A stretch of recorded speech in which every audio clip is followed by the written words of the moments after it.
bagi saya hari ini generasi muda itu bukan apatis, tapi mereka frustasi karena politik mengkhianati mereka berkali-kali gitu. Tambahannya Mas, orang mungkin banyak yang bertanya Mas, misalnya di TikTok saya Mas, rame komen tuh, rame banget bilang, ini negara udah gini kayak gini, mahasiswa kemana? Saya mencoba untuk memahami perspektif teman-teman sekarang di kampus. Adalah apa Mas?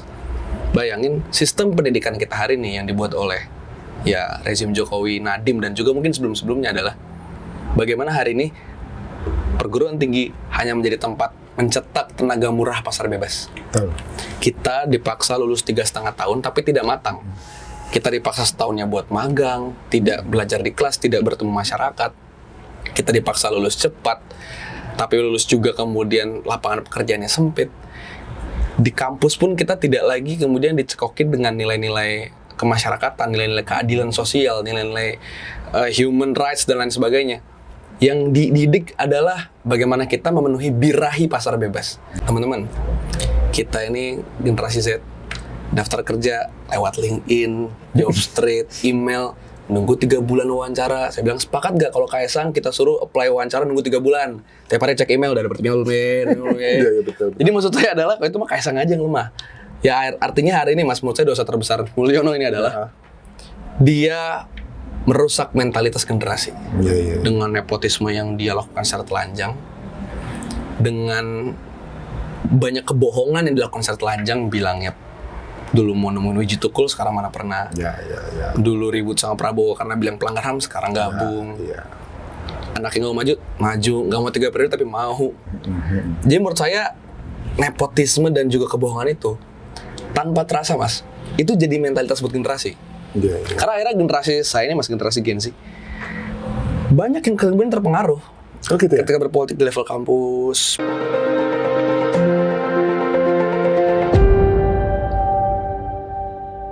Selamat datang Firdi di podcast Petisi Brawijaya. Suatu kehormatan. Iya, ini saya tahu Anda itu dari ini ya, TikTok gitu. Oke Mas. Kontennya menarik gitu ya. Untuk sosial Anda ya Gen Z, tapi Anda ngomongin pendidikan dan politik. Agak jarang saya temukan, Pras juga berarti nggak ada ya, tapi agak jarang saya temukan gitu. Adapun misalkan mereka bikin namanya pendidikan politik, tapi nggak muncul muka, betul. Narasi-narasi aja gitu kan. Betul. Tapi Anda berani gitu muncul muka dan kritis gitu yang menarik ya. Alasannya apa ya dulu bisa gitu? Iya Mas, pertama di TikTok saya itu saya pakai namanya Firdian Strip #lawan buta politik. Kenapa lawan buta politik gitu ya? Karena ada satu filsuf Bertolt Brecht namanya, dia bilang buta yang terburuk itu adalah buta politik karena dia lupa segala keputusan hidupnya dipengaruhi keputusan politik Mas. Jadi saya berusaha untuk bilang ke banyak orang bahwa lu mau jadi barista, lu mau jadi karyawan SCBD, lu mau jadi buruh pabrik, lu mau jadi influencer, gamer, programmer, pengangguran, apapun, semua kegiatan lu akan dipengaruhi keputusan politik. Jadi jangan apatis. Itu yang pesan yang pengen saya sampaikan. Nah, kenapa saya bikin video TikTok Mas? Awalnya sebenarnya adalah bentuk keresahan sih Mas. Karena saya pengguna Twitter Mas. Dan di Twitter itu isinya orang-orang intelek ya, cerdas, pinter ya, SJW lah, kalau bahasa Jawa SJW gitu Mas. Social Justice Warrior. Betul. Tapi mereka itu ya echo chamber. Hidup di dalam dunianya segitu-gitu aja. Dan sering kali menganggap TikTok itu bahkan bahasa-bahasa kayak kandang monyet, IQ 58 dan sampai gitu ya? Sampai segitunya Mas. Sejijik itulah Mas sama TikTok. Tapi faktanya kemudian platform TikTok ini jauh lebih membumi dan penggunanya jauh lebih banyak dibanding X atau Twitter atau Instagram bahkan. Kedua, platform ini suka nggak suka memenangkan presiden. Kalau salah satu berita internasional bilang Prabowo Subianto dari seorang tentara berdarah gitu ya, tangan yang berdarah, menjadi seorang yang opa gemoy gitu. Artinya gila aja bisa branding orang sebegitunya di platform ini. Jadi saya punya kesadaran kalau ya udahlah, gue nggak mau hidup di Menara Gading. Udah saatnya masuk ke septic tank gitu lah. Ya karena septic tank ya. Betul Mas, karena kalau kita mau membuat suatu perjuangan, perubahan gitu ya, ini memang harus dimulai dengan cara-cara yang memang tidak enak gitu Mas. Saya juga yakin dulu mungkin para founding parents berjuang dan harus kemudian dipenjara segala macam juga mereka nggak mau. Tapi itu jalan ditempuh. Jadi bagi saya menggunakan platform TikTok bentuk pengabdian saya Kalau saya percaya ilmu itu nggak boleh berhenti di jadi keren. Ya gue ngobrol sama orang-orang pinter, keren nih gue. Nggak. Ilmu itu harus kemudian diturunkan ke dalam orang lebih banyak. Gitu sih Mas sebetulnya. Tapi ngomong-ngomong, pasti kamu punya background ya, kuliah sekolah Iya, yang Mas. bikin membentuk cara berpikirmu, mainframe-mu gitu Iya. ya. Kamu kuliah di mana dulu? Saya kuliah di Unpad Mas. Jurusan? Jurusannya ilmu pemerintahan, FISIP. Aktivis juga? Saya dulu sempat jadi ketua BEM Mas. Oh, tahun gitu 2022. Baru 2 tahun lalu. Ya, itu lalu ya, berarti masih fresh-freshnya nih ya. Masih fresh graduate.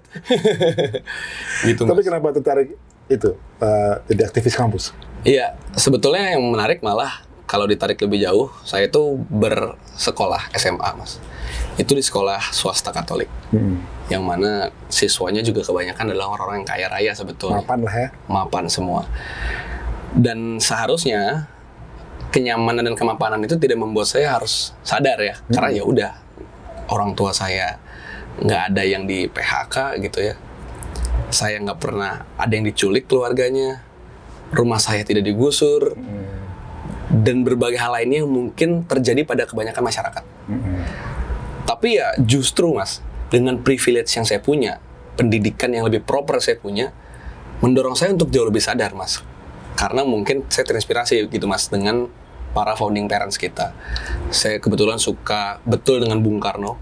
Dan saya tahu betul di eranya Bung Karno, mereka semua itu juga orang-orang yang punya privilege. Ya dokter, darah biru, Kan anak dulu kan kiai. sekolah tinggi itu susah ya. Betul Mas, yang bisa masuk SMA, SMA Belanda, HBS segala macamnya cuma orang-orang Apalagi yang kuliah. betul Mas, orang terpandang. Tapi kan mereka semua orang terpandang nggak berhenti di nyaman dalam kehidupannya. Justru pendidikan itu membuka mata untuk kemudian melihat ketidaknyamanan orang. Jadi bagi saya pendidikan itu adalah cara kita sadar ketidaknyamanan orang juga adalah ketidaknyamanan kita. Ya, Ya, tapi akhirnya itu kan mendorong kamu masuk kampus itu kan nggak langsung masuk jadi kegiatan kan. Betul. Triggernya apa? Yang menjadi titik awal Mas ya. Sebenarnya ada yang unik Mas, karena keluarga saya nggak ada yang di politik, bahkan melarang saya di politik. Terus teman-teman dekat saya nggak ada yang di politik. Saya juga bukan orang ranking 1, 2, 3 di kelas sehingga punya banyak kenalan politik. Sama sekali tidak. Justru titik awalnya unik Mas. Ketika waktu itu saya sedang SMA kelas 3, itu persiapan menuju. Oh dari SMA berarti ya triggernya itu ya? Trigger SMA Mas. Walaupun aktifnya baru kuliah. Jadi saya waktu itu pengurus OSIS dan kami ada latihan dasar kepemimpinan gitu Mas di Bogor di Puncak. LDK. Ya LDK gitu. Ada momen kan kelompok-kelompok itu ada banyak Mas. Kelompok saya itu kemudian disuruh berorasi di pasar. Jadi ngelatih public speaking. Gitu. Berorasi di pasar. Ya saya dulu nggak bisa public speaking Mas. Bahkan saya nggak tahu politik, public speaking tuh nggak ngerti caranya. Cuman ya harus lakukan gitu, tugasnya seperti itu. Akhirnya saya urutan terakhir karena saya takut saya lihat yang lain dulu. Saat saya orasi penutup kebetulan, yang saya sampaikan cuma hal-hal yang pernah saya lihat sehari-hari aja. Kemalamin itu. Ada rasialisme di sana, ada orang-orang yang tinggal di jalan dan lain sebagainya. Pokoknya saya lihat aja. Ternyata setelah saya orasi Mas, ada nenek-nenek yang datang ke saya pengen naik angkot tadinya, bawa belanjaan pasar 2, dia nurunin belanjaannya, datang ke saya, dia meluk saya, dia bilang, terima kasih anak, masih ada yang mau memperjuangkan Indonesia. Menarik tuh. Di situ saya merinding dan saya selama perjalanan pulang ke camp, saya cuma mikir, kalau kata-kata saja bisa bikin harapan, apalagi dengan tindakan. Ya, betul. Disitulah saya berpikir saya harus jadi pemimpin Republik ini. Iya. Itu awal mula saya Mas. Menarik ya. Gak tahu ya kisah story-nya tadi gitu ya. Awalnya Dari gitu SMA Mas. lo ya. Iya Mas, SMA kelas 2, kelas 3 lah. Iya. Tapi ngomong-ngomong ya, kamu tuh kan dari anak Jabodetabek lah ya, kota Yeah. besar ya. Jarang menjadi aktivis, sebenarnya sampai jadi naik ketua BEM, banyak kan Yeah. anak daerah gitu Yeah. ya, yang memang mereka fighter gitu. Iya, karena Iya merantau juga ya gitu. gitu, biasanya begitu. Iya. Ya kalau kenapa saya kemudian akhirnya masuk ke dunia aktivisme ya tadi sih Mas. Kalau bagi saya ini sama prinsipnya kenapa misalnya kita perlu terus misalnya memperjuangkan Munir yang diracuni udara. Walaupun kita nggak kenal Munir gitu. Ya sederhananya karena dulu Munir memperjuangkan hak kita. Berjuangkan value. Betul. Nilai. Value, human rights dan lain sebagainya. Maka saya percaya kalau misinya saya adalah kemudian membuat republik ini betul-betul merdeka. Ya bagi saya masalahnya masyarakat kebanyakan harus jadi masalah kita juga, walaupun kita nggak merasakan. Iya. Itu aja sih Mas, sederhananya. Empatinya ke sana ya. Betul Mas. Ya. Tapi ngomong keluarga gimana tuh responnya? Kan orang tua zaman sekarang ya suka cari kerja lah, kamu kan Itu. cari kerja zaman sekarang susah. Terus presidennya nyari kerjaan buat anaknya. Betul. Waduh ya Iya Mas. kan? Betul. Ya, orang tua kebanyakan aja Mas. Udahlah kamu ngapain terlalu kritis, susah nyari kerja, nanti kamu ditangkap, nanti kamu kenapa-napa. Ya, tapi saya jadikan pesan orang tua saya itu adalah sebagai pengingat. Kalau misalnya, kalau saya jadi gituin, berarti puluhan juta orang sukses saya jadi gituin. Kalau semuanya digituin dan nggak ada yang berani memberontak, Iya, betul. ya nggak ada yang tampil untuk kemudian melawan. Ya, jadi saya mengambil jalur, sorry ya, mama, papa ya, saya memberontak dulu gitu. Tapi kamu berarti keluar dari zona nyaman dan kamu tahu resikonya ya. Saya sangat-sangat tahu Mas. Dan kamu one day yang kita nggak tahu ya kayak aku Ya. punya temen yang kemarin di sini juga dia bukan siapa-siapa juga Betul. dia, tapi juga bisa jadi target lah gitu ya. Iya, Mas. Oleh rejim lah gitu. Betul. Kekuasaan lah karena dianggap bikin tidak nyaman gitu. Betul Mas. Hari ini ya, banyak orang bilang gini Mas di dalam podcast saya. Dalam TikTok saya. Mereka bilang, lu ngomongin soal orde paling baru, ngomongin soal demokrasi sudah hancur. Ini bukti lu ngomong keras. Lu nggak pernah diapa-apain. Iya. Kata mereka gitu. Saya punya dua jawaban untuk Apa menarik itu? hal Apa ini? tersebut. Pertama adalah, kalau dibilang saya nggak diapa-apain itu juga salah. DM TikTok penuh intimidasi, DM iya? Instagram penuh intimidasi, dan ya tentu saja saya jadi akan banyak menutup ruang-ruang untuk berkolaborasi dengan elit misalnya gitu ya Mas.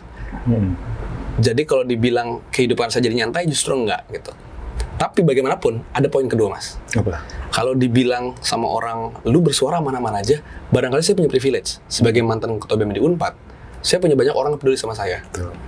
Tapi Mas, di luar sana, seberapa banyak aktivis yang harus meninggal di tangan negara karena memperjuangkan misalnya hak asasi manusia. Salim Kancil dibunuh karena memperjuangkan lingkungan.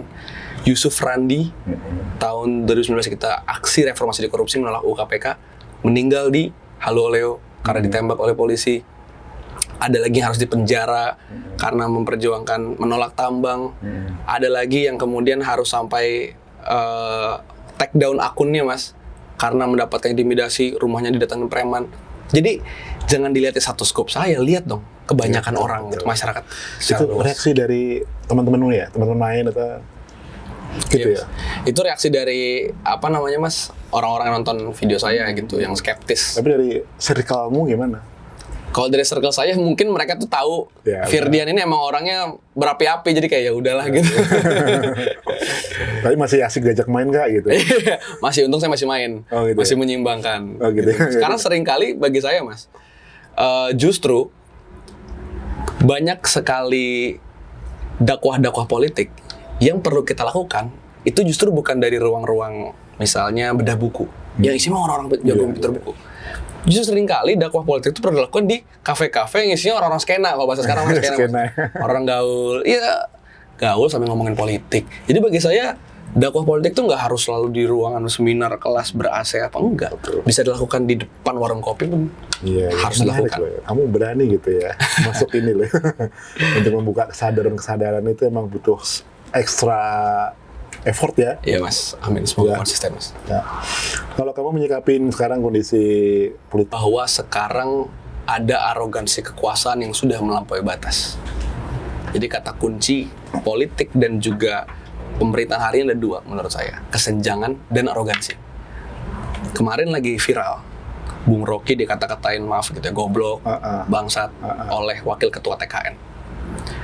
Dia bisa berpikir seenak itu di live TV karena mungkin dia mikir, ya backing lu kekuasaan, lu emang bisa apa?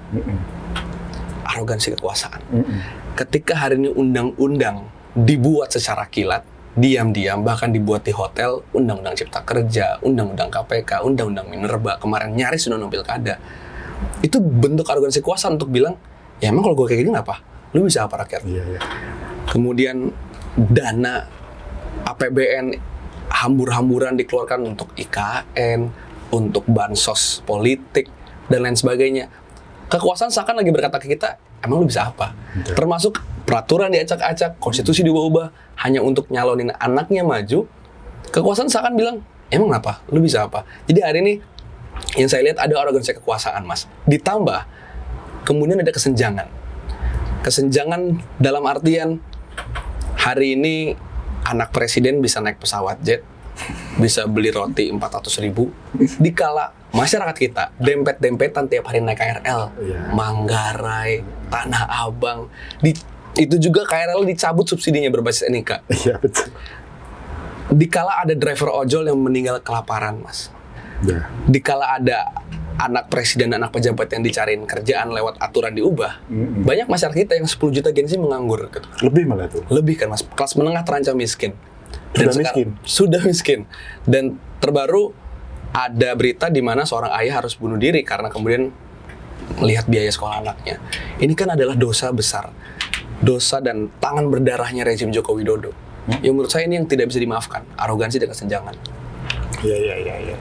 Menarik ya. Tapi kemarin waktu RUU Pilkada, kamu juga ikut ke lapangan juga? Ikut turun, Mas, ikut aksi kebetulan sama teman-teman bersamai. Begitu ya? Mas. Orang tua gimana? Orang tua kan di titik kayak, ya udahlah, kalau memang udah harus kayak gitu. Tapi masih pulang kan? Masih pulang, alhamdulillah. Belum dicoret dari kakak tuh. Kemarin juga saat datang udah didatangin aparat belum rumahnya?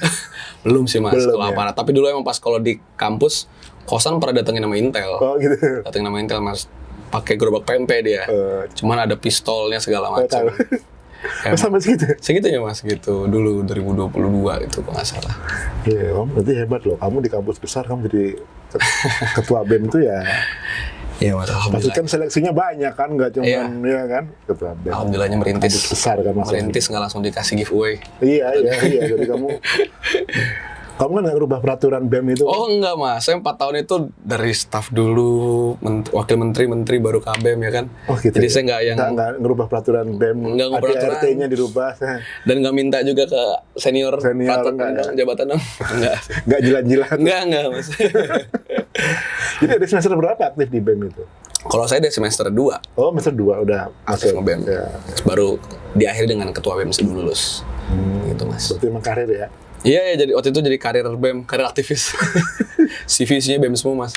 Orang lain kan Gojek, CV-nya isinya startup, CV-nya perusahaan. Saya CV BEM semua. Ini nggak laku dong kerja. Iya, Mas, makanya. Nggak ada skill nih orang. Iya nih, ngomong orang doang. bilangnya gitu ya.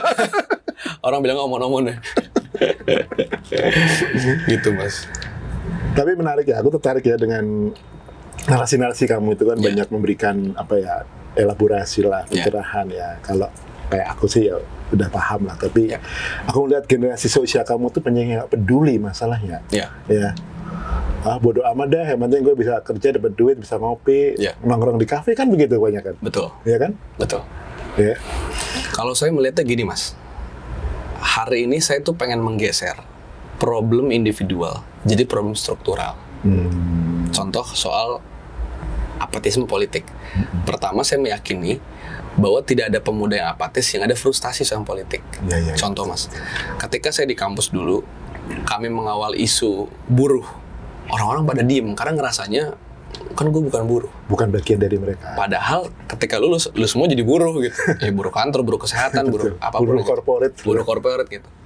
Tapi, Mas, ketika kami mengawal kenaikan harga UKT, semua orang turun, termasuk yang tadinya nggak pernah nongkrong, turun semua. Artinya kan nggak ada yang apatis.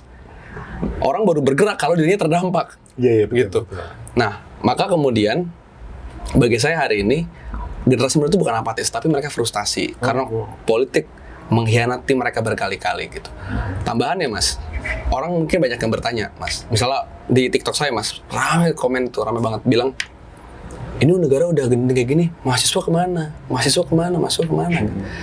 Saya mencoba untuk memahami perspektif teman-teman sekarang di kampus. Adalah apa, Mas? Bayangin sistem pendidikan kita hari ini yang dibuat oleh rezim Jokowi, Nadiem, dan juga mungkin sebelum-sebelumnya adalah bagaimana hari ini perguruan tinggi hanya menjadi tempat mencetak tenaga murah pasar bebas. Kita dipaksa lulus 3,5 tahun tapi tidak matang. Kita dipaksa setahunnya buat magang, tidak belajar di kelas, tidak bertemu masyarakat. Kita dipaksa lulus cepat, tapi lulus juga kemudian lapangan pekerjaannya sempit. Di kampus pun kita tidak lagi kemudian dicekokin dengan nilai-nilai kemasyarakatan, nilai-nilai keadilan sosial, nilai-nilai human rights dan lain sebagainya. Yang dididik adalah bagaimana kita memenuhi birahi pasar bebas.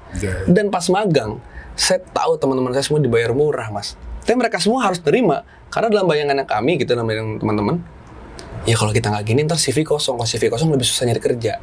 Dan itu kan membuat... Padahal itu nggak jaminan juga ya? Itu dia, Mas. Dan itu membuat akhirnya situasi hari ini, teman-teman jadi tidak punya banyak ruang dan waktu untuk bicara soal politik. Apalagi ada anggapan. Sekarang kan lagi ramai juga, Mas, di Twitter, di X. Kalau ngomongin politik, kritis sama negara, nanti ditolak LPDP, nanti ditolak HR di perusahaan. Ada anggapan kayak gitu. Jadi orang makin takut lah, Mas. Nah, makanya yang saya kemudian ingin dorong lewat berbagai video-video atau gerakan yang saya buat adalah problem hari ini, makanya nggak boleh jadi problem individual. Ini harus jadi problem struktural, problem sistem. Dan kita semua, yang korbannya, kita semua juga harus melawan. Bukan cuma mahasiswa, tapi kelas menengah iya, buruh tani iya, kaum miskin kota iya, termasuk teman-teman yang jadi seorang pelajar gitu sih, Mas. Tapi kan ada satu, saya sempat beberapa waktu lalu podcast dengan Mas Eros Darot. Oh ya. Dia banyak membuka, ada di podcast itu. Menarik gitu. Jadi dia mengatakan pendidikan sekarang ini adalah pendidikan untuk elit sebenarnya. Iya. Ya, bukan untuk rakyat. Karena dengan seperti kamu bilang UKT kan tinggi sekali, Mas. Ya. Otomatis sekarang yang bisa mengakses pendidikan itu bukan orang yang mendang-mending ya. Betul. Orang-orang yang kebanyakan memang punya privilege. Iya. Nah, kalau kita ngomong kembali ke konten TikTokmu ya, karena aku pengen tahu nih, dari sekian kamu mengkonten ya, engagement paling tinggi apa? Itu video seminggu lalu saat saya orasi di depan gedung DPR. Oh gitu ya. Berapa ini viewernya? 5.300.000 per detik ini, 5.300.000. Ini komentatornya? Komentarnya ada 20.000 apa berapa ya? Likes-nya nyampe 400.000 per Mas, saya lupa deh. Itu awalnya ini sebenarnya, Mas. Saya juga bilang ke teman-teman masa aksi kan. Itu berapa menit itu kamu? Saya cuman orasinya sih aslinya 5 menitan, tapi saya potong jadi 2,5 menit. Oh gitu. Itu. Jadi saya bilang ke teman-teman BEM pas yang mau orasi juga adalah coba deh kalian kalau misalnya mau orasi di videoin.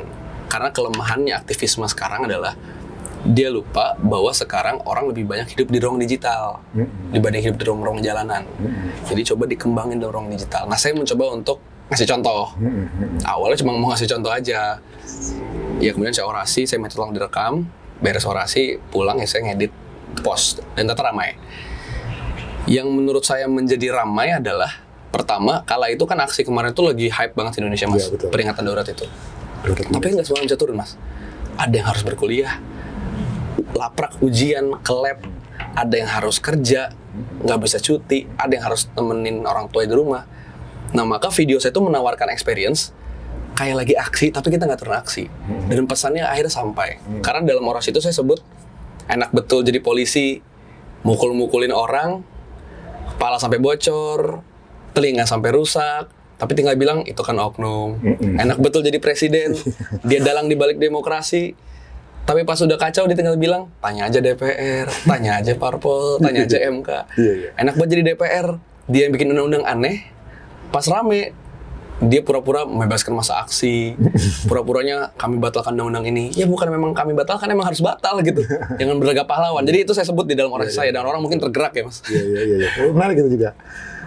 Narasi yang ini ya, membuka ya. Iya, Mas. Karena memang narasi sekarang kan didorong untuk mengaminkan apapun yang dilakukan oleh penguasa gitu kan ya. Misalkan kita harus selalu iya aja udah dah. Iya gitu loh. Dan kedua, dianggapnya kita semua itu bodoh gitu. Itu dia, Mas. Itu yang lebih partai arogansi tadi. Mengkhianati intelektualitas kita ya. Apa yang kita sekolah ya kalau semua dianggap bodoh. Dan anehnya, banyak intelektual kita juga diam. Iya. Nah, ini menarik sih, Mas. Ketika guru-guru besar membuat statement di masa pemilu kemarin tentang kerusakan demokrasi, bagi saya keren, tapi terlambat gitu. Ya, betul. Saya mengutip kalimatnya Mas Uceng di UGM, dia bilang, banyak guru-guru besar yang baru sadar sekarang. Kalau kami dia bilang, Bivitri, Mas Uceng segala macam, kami udah sadar dari lama. Nah, saya juga banyak dapat kalimat serupa, Mas. Banyak orang bilang, oh ternyata Jokowi itu kayak gini ya, ternyata pemerintah tuh kayak gini ya. Saya bilang telat. Kita udah ngomongin soal reformasi di korupsi 5 tahun lalu. Ya, betul. Kita udah ngomongin soal Jokowi New Orba dari 4 tahun lalu. Ya. Banyak darah yang sudah tumpah, kalian baru sadar. Tapi nggak ada masalah. Karena bagi saya, Mas, kemenangan itu nggak selamanya ketika bicara soal memundurkan presiden, membatalkan undang-undang. Tapi bagi saya, kemenangan terkecil itu ketika kita bisa bikin orang di kiri dan kanan kita sadar. Betul itu ya. Jadi orang udah sadarnya udah bagus. Itu kemenangan pertama. Ya, itu karena semacam ini ya, investasi ya. Betul, Mas. Awareness itu next levelnya criticism. Criticism next levelnya adalah perlawanan berperubahan. Menurut saya bertahap aja. Iya, Masih memang panjang harus- waktu kita. Jalannya mah harus begitu. Betul, gitu, Mas. Ya.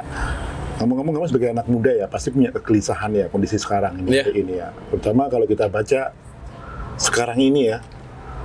Kalau di Twitter ya kita perhatiin itu kan, wah mereka selalu menegasikan apa yang kita suara-suara kritis ya. Ya. Misalkan kayak pengangguran tinggi, Betul. itu mereka kayak enggak, malah banyak orang kerja gitu. Itu dia. Pengangguran itu turun gitu. Iya. Padahal faktanya kan mereka cuman kerja karena digital bubble aja. Betul. Jadi tukang ojek, jadi kurir, tapi secara kesejahteraan itu Betul. kan jauh di bawah standar kehidupan minimal sebenarnya kan begitu. Ya. Dari Firdy gimana ngeliatnya itu? Ya, saya sepakat, Mas, bahwa kegelisahan saya hari ini adalah bagaimana negara itu jauh dari masyarakat. Makanya yang saya dorong di berbagai tempat saya bicara adalah negara itu harus mewujudkan meaningful participation, right to be heard, right to be explained, dan lain sebagainya. Coba dijelasin tuh. Ya, Meaningnya jadi gimana?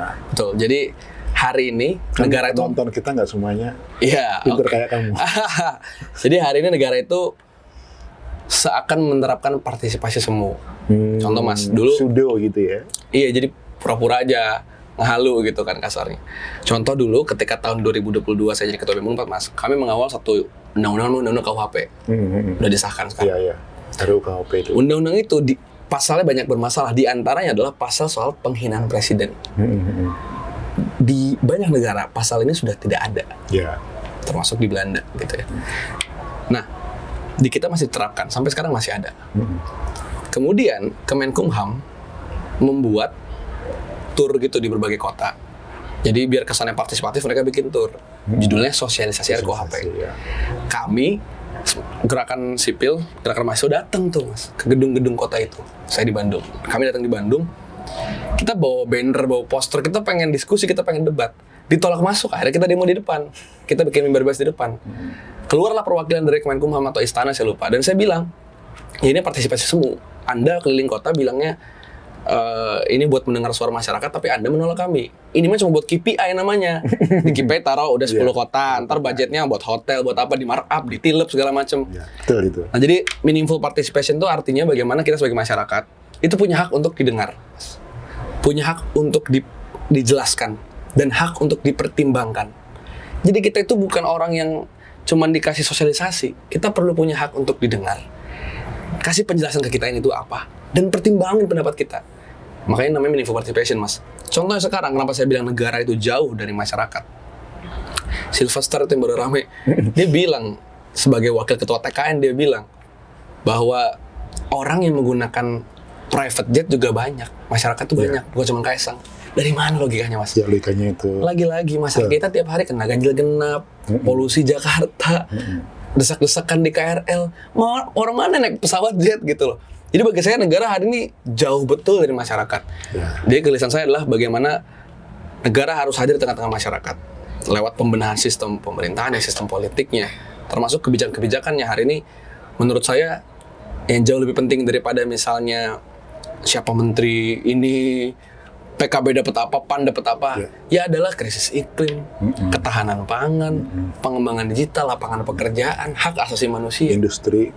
Jadi, Mas, jadi maksudnya kita nih jadi nggak produktif dalam bicara soal gagasan kebijakan. Jadi ruang publik itu diisi dengan diskursus yang sifatnya sempit gitu ya. Iya, Mas. Kadang-kadang juga Jadi electoral only. Menyedihkan gitu loh ya. Betul, Cuman ngomong masalahin Jokowi, Prabowo, tapi mereka juga nggak bisa memberikan solusi yang konkret. Itu juga. dia Mas. Betul. Kalau kita kritis dikatakan apa sumbangsihmu pada negara? Iya. Ya kalau ngomongnya begitu ya, kita masing-masing punya tugas ya. Iya. Dan bahkan mengkritik saja suruh sumbang sih, Mas. Nah, iya gimana coba? Jadi mengkritik aja sumbangsi untuk negara sebetulnya. Ada menteri senior ngomong begitu tuh.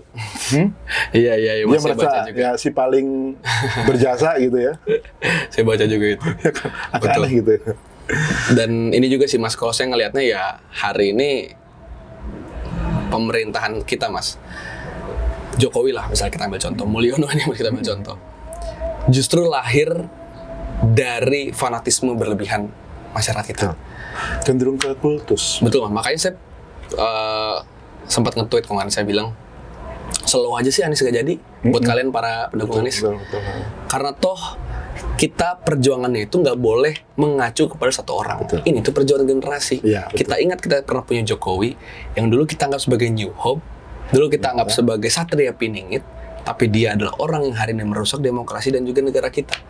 Jadi jangan pernah lagi kita percayakan perubahan bangsa ini kepada satu orang. Ini satu generasi. Iya, betul. Stop politik nabiisme, kultuisme, idolisme. Iya, betul. Itu sih. Setuju itu.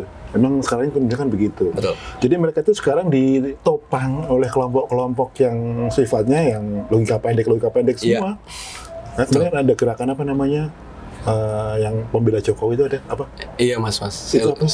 Saya lupa apa. Apa itu kan ya? Iya, betul. Aksi massa gitu. Berarti kayak gitu kan udah semacam apa ya? Ketakutan ya? Iya Betul nggak Mas, sih? bener Mas. Jadinya ya pengkultusan Ya. kepada satu figur dan itu tidak pernah baik. Ya. Yang kedua juga sekarang kita dibawa oleh demokrasi yang prosedural doang. Ya, Ya betul. kan? Asal ikutin sesuai dengan prosedur ya udah. Ya, Kamu harus terima kan begitu. betul. Ya. Bukan substansial Mas. Menurut kamu gimana gitu? Ya, contohnya misalnya kenapa kemarin kita menolak undang-undang pilkada, revisinya tepatnya, yang tidak sesuai dengan putusan MK. Sederhananya kita pengen bilang 3 hal sebetulnya. Pertama adalah MK itu final dan mengikat. Kita fair, pemilu kemarin kita ngikut nih. Masa yang DPR ini putusan ini nggak ngikut? Jadi kita pengen bilang jangan ganggu putusan MK yang memang progresif, karena itu juga jadi keinginan publik. Jadi DPR, pemerintah jangan ganggu kami gitu. Kedua adalah dari awal saya selalu bilang Mas, revisi pilkada atau putusan MK yang kemarin itu pada dasarnya bukan buat Anies, itu bukan buat PDI. Ya. Kan orang banyak bilang, Iya. ini kan keuntungannya buat Anies, buat PDI. Diarahkan ke sana. Putusan ini adalah putusan yang akan membuat peta politik jadi lebih terbuka, at least Mas. Contoh, tadinya dengan persenan yang begitu besar, berapa banyak kota kosong yang mungkin terjadi di pemilu sekarang? Sekarang aja setelah putusan yang keluar, kota kosong masih banyak Mas. Ya, masih Masih di atas puluhan. 40-an, betul. Apalagi kalau kemarin juga putusan MK-nya diabaikan oleh DPR dan pemerintah. Jadi ya bener, menurut saya hari ini demokrasinya cuma dibawa ke prosedural. Substansialnya kita lupakan Mas. Yang kedua, biaya tinggi. Biaya tinggi Mas, Ya, betul. kan? Karena dengan bansos, dengan pola-pola pemeliharaan orang miskin ini juga Iya. memprihatinkan ya. Betul Mas. Sebenarnya kondisinya kelas menengah tidak bisa kreatif, tidak bisa bekerja. Ya, Yang miskin dipelihara tetap miskin. betul. Tujuan untuk jangka panjang untuk keuntungan elektoral kan begitu Betul. sekarang itu. Akhirnya kesannya kita sekarang kebodohan dipelihara negara. Iya, Kita merasa seperti itu Mas. orang miskin biarkan tetap miskin, ya kan. Kemudian yang orang bodoh dibiarkan tetap bodoh. Betul Mas. Karena sebenarnya kalau program bansos yang berlebih-lebihan itu sebenarnya kan kayak apa ya? Yang meninabobokan Betul. masyarakat Mas. Iya, iya. Apalagi dengan nepotisme yang sangat kuat sekarang ini. Ya tentunya sekarang harus bukan sudah jadi rahasia umum lagi lah ya bahwa ngototnya RUU Pilkada itu kemarin digolkan tujuannya untuk satu orang kan yang belum dapat kursi itu kan. Kompesi Mas. Iya. Kamu sebagai generasi muda kan maksudnya kamu umurnya nggak jauh dengan Ya, saya cuma beda 5 tahun Iya. sama Kaisang. tercederai nggak sih inimu? Logika akal ini. Ya saya lebih ke lemah banget sih Kaisang gitu. Lu coba, saya kemarin pas lagi orasi Mas, saya bilang gini, teman-teman, kita ini generasi Z, daftar kerja lewat LinkedIn, Jobstreet, email, nunggu 3 bulan wawancara. Saya bilang, sepakat gak kalau Kaisang kita suruh apply wawancara nunggu 3 bulan? Tiap hari cek email, udah dapet email, Iya, iya, betul. Jadi maksud saya adalah, kalau itu mah Kaisang aja yang lemah. Ya artinya hari ini Mas, menurut saya dosa terbesar Mulyono ini adalah dia merusak mentalitas generasi. Dengan nepotisme yang dia lakukan secara telanjang, dengan banyak kebohongan yang dilakukan secara telanjang, bilangnya dulu mau nemuin Wiji Tukul, sekarang mana pernah. Dulu ribut sama Prabowo karena bilang pelanggar HAM, sekarang gabung. Anaknya nggak maju, nggak mau 3 periode tapi mau. Jadi menurut saya nepotisme dan juga kebohongan itu tanpa terasa Mas, itu jadi mentalitas buat generasi. Karena akhirnya generasi saya ini Mas, generasi Gen Z, banyak yang kemudian terpengaruh ketika berpolitik di level kampus, berpolitik. Contohnya gimana itu? Ya contohnya akhirnya yang harusnya kita menjalani berbagai forum-forum musyawarah dengan debat-debat yang substansial, digeser obrolannya sekedar ke cara apa yang bisa kita dapat kursi paling banyak. Kan saya bilang di mana-mana Mas, Joko Widodo itu 10 tahun menjabat. Untuk Gen Z kayak saya Mas, Jokowi ini menemani kami dari kami masih SMA ya? SMA Mas, bahkan SMP. Iya. Kalau mau lebih jauh pas di Wali Kota Solo 2004 kan Mas. Kau masih SD ya? Saya 4 tahun Mas. Balita. Iya Mas. Jadi saya pengen bilang Jokowi ini adalah tontonan kita dari kecil sampai gede. Iya. Nah, artinya segala langkah yang dilakukan pasti kan ke bawah dalam otak kita ya Mas. Cinta Fitri seasonnya cuma berapa? Ini Jokowi berapa season ini gitu? Generasiku itu begitu mulai bisa baca Soeharto sampai dia turun. Nah iya masih 32 tahun kan. Ini sama Jokowi dari kemudian kita SMP sampai sekarang udah banyak yang nikah teman-teman saya ini ya. Jokowi mimpin. Dan dari itu juga orang-orang terpengaruh tentang Jokowi kan nggak pernah mau diajak dialog. Selalu nanya, ya nggak tahu, tanya saya. Jadi ke bawah mentalitasnya kita jadi nggak berani buat berdebat. Berdebat dianggapnya tabu, bukan kultur timur dan lain sebagainya. Kebohongan-kebohongan dilakukan. Jadi terasa generasi kami kalau bohong tinggal bilang ya namanya juga orang kan dinamis, kan kita berubah apa. Termasuk nepotismenya. Kita jadi mencontoh di elit juga mana-mana aja kok. Kenapa kita nggak boleh? Gitu. Ya ini yang jadi rusak. Dan kalau kebijakan rusak Mas, tinggal diubah undang-undang atau kemudian peraturannya. Tapi kalau mentalitas, dia kan perlu waktu Mas. Nah ini yang rumit sekali untuk disumbuhkan sebenarnya Mas. Iya. Ya kalau kita ingat timeline sekarang ini kan kita mendekati transisi 20 Oktober gitu ya. Ini sebenarnya masa-masa yang mengkhawatirkan ya. Karena begitu banyak turbulensi yang mungkin RUU Pilkada kemarin, kayaknya kabar juga sekarang ada MK ya, ketemu Pak Atik. Revisi MK. Dan kita juga belum tahu apa lagi nih, terakhir ini gitu, masih tanya-tanya. Ada info-info jalanan kan?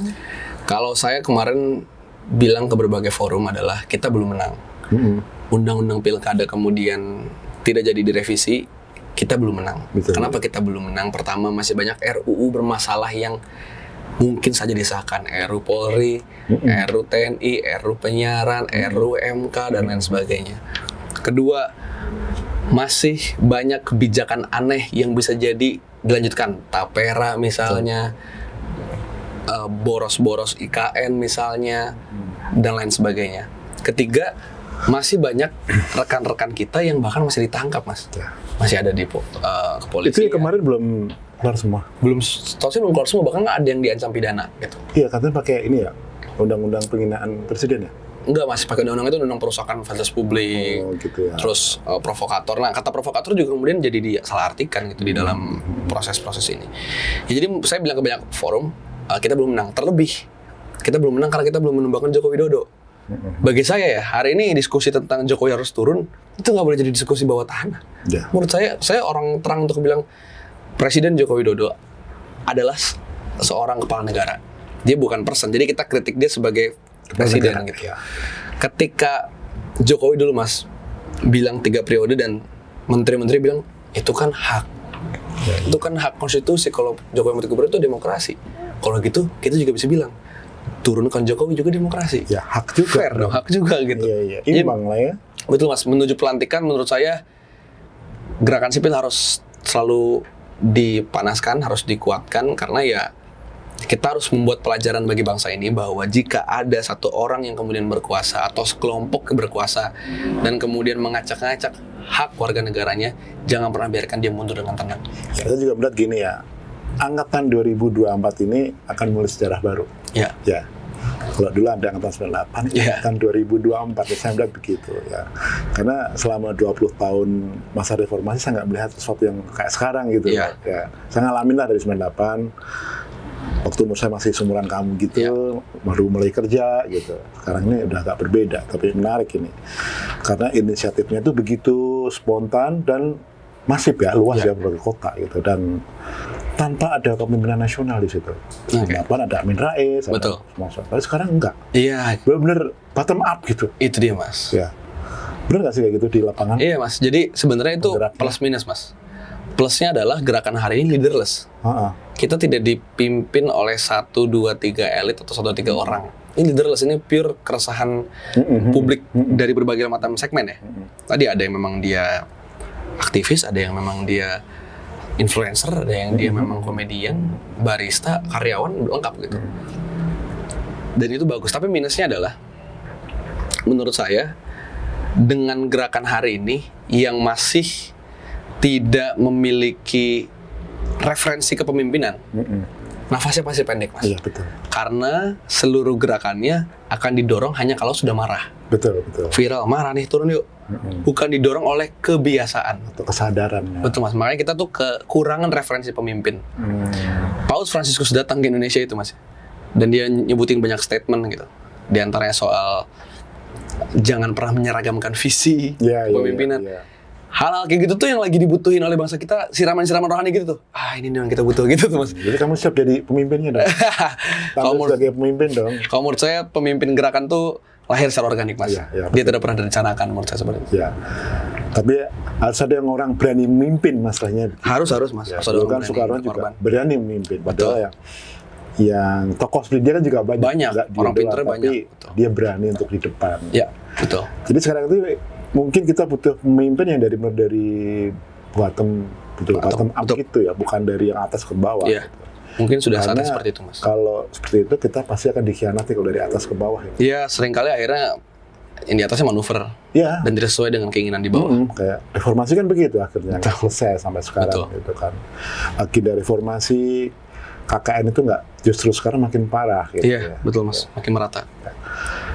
Nah, kalau kita lihat sekarang ini sebagai Gen Z, kamu masih punya ada harapan nggak sih untuk pemerintahan baru nanti? Karena kan jargon mereka melanjutkan. Ya, saya adalah lulusan ilmu pemerintahan.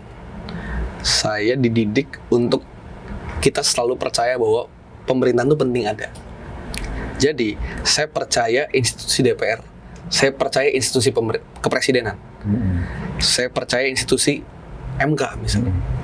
Tapi perkara kita perlu percaya orang yang mimpinnya, kita boleh nggak percaya. Saya percaya kepresidenan, tapi saya nggak percaya Joko Widodo.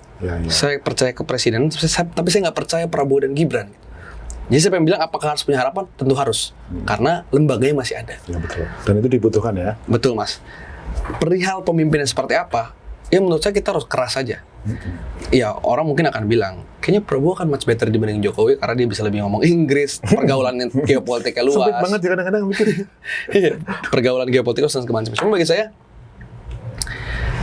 Prabowo memulai kemenangan ini dengan sangat-sangat buruk gitu. Dia membiarkan Jokowi mengacak konstitusi, dia membiarkan kecurangan terjadi. Apapun yang dimulai dengan buruk tidak akan pernah berakhir dengan baik. Jadi bagi saya ini udah bukan lagi tentang Prabowo yang dulunya adalah orang berpengalaman dan dia kakeknya menteri lah, tapi ini tentang Prabowo yang menang dengan proses yang tidak baik. Maka dalam proses dia sedang nanti menjadi presiden gitu ya. Ya kita harus kawal seakan-akan memang dari awal dia ini adalah seorang pelanggar. Jadi kita nggak bisa nge-treat Prabowo seperti tanpa dosa. Prabowo, Gibran dan jajarannya orang-orang yang ikut berdosa dalam kondisi hari ini, Mas.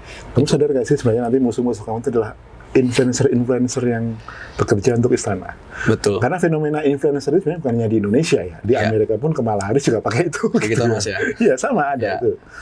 Beberapa kali Prabowo tuh dikultuskan agak berlebihan. Misalkan, dia seorang Soekarno kecil, karena bisa bahasa Inggris, luar negeri.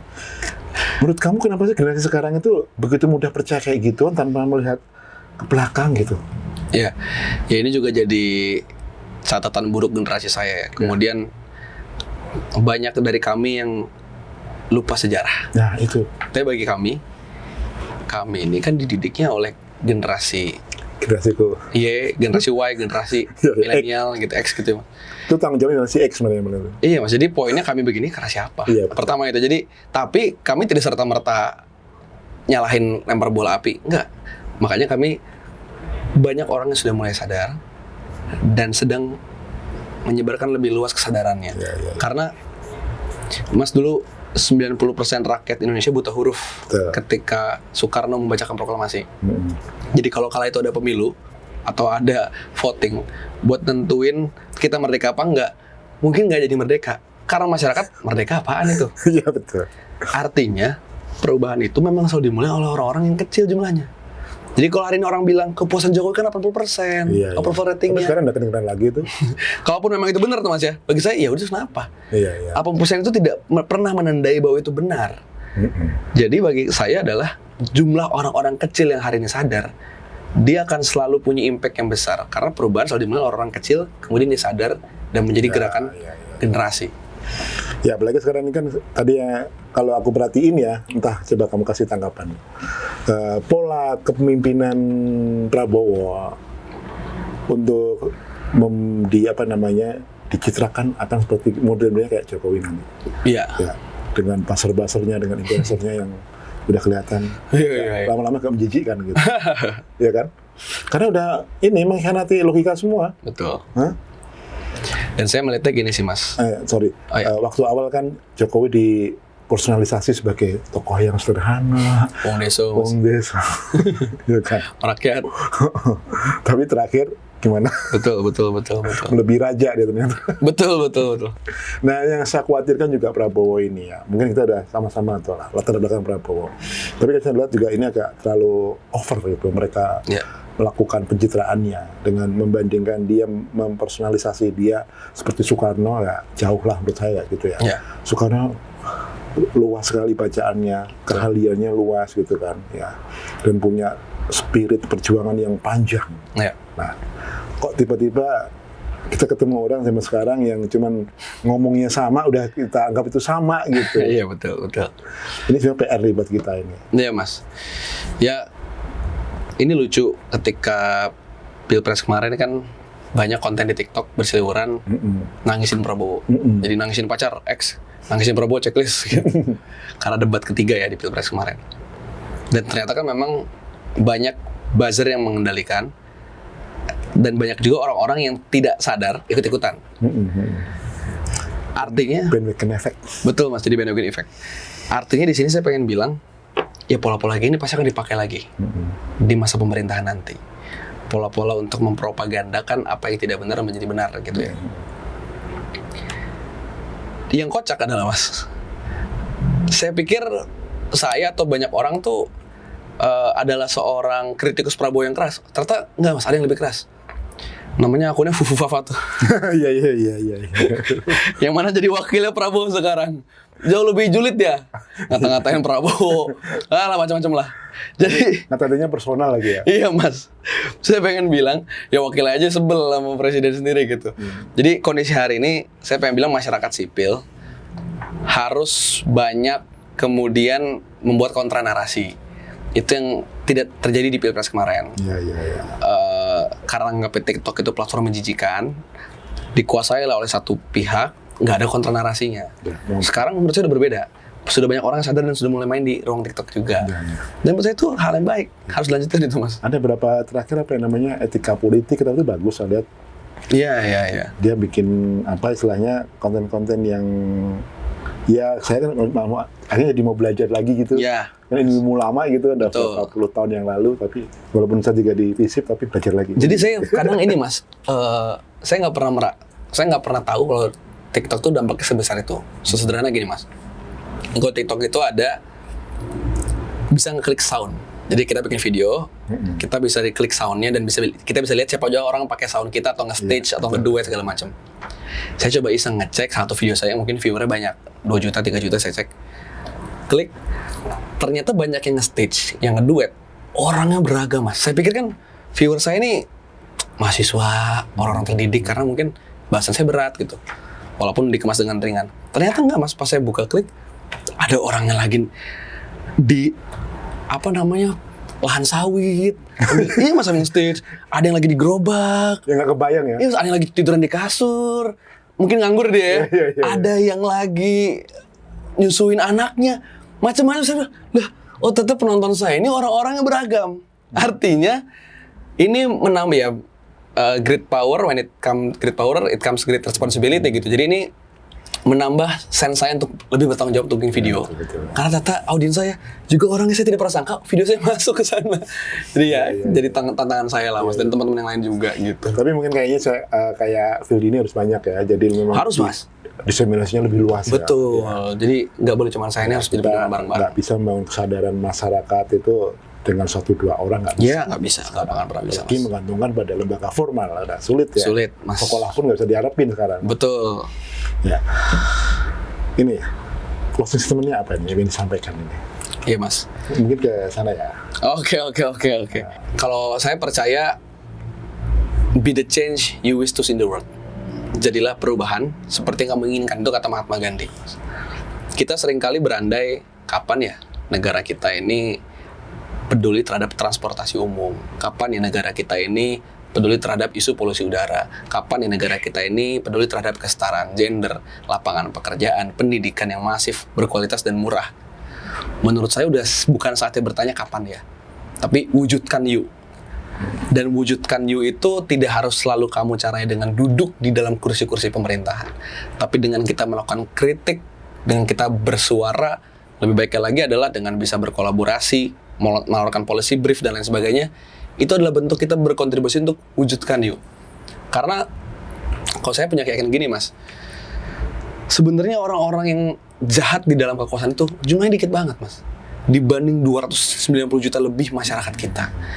Jadi kalaulah kita tahu bahwa kita tuh sebanyak itu, kekuatan kita sebesar itu, pasti keberanian untuk melawan semakin besar. Makanya saya percaya kebaikan yang berkerumun akan kalah sama kejahatan berbaris.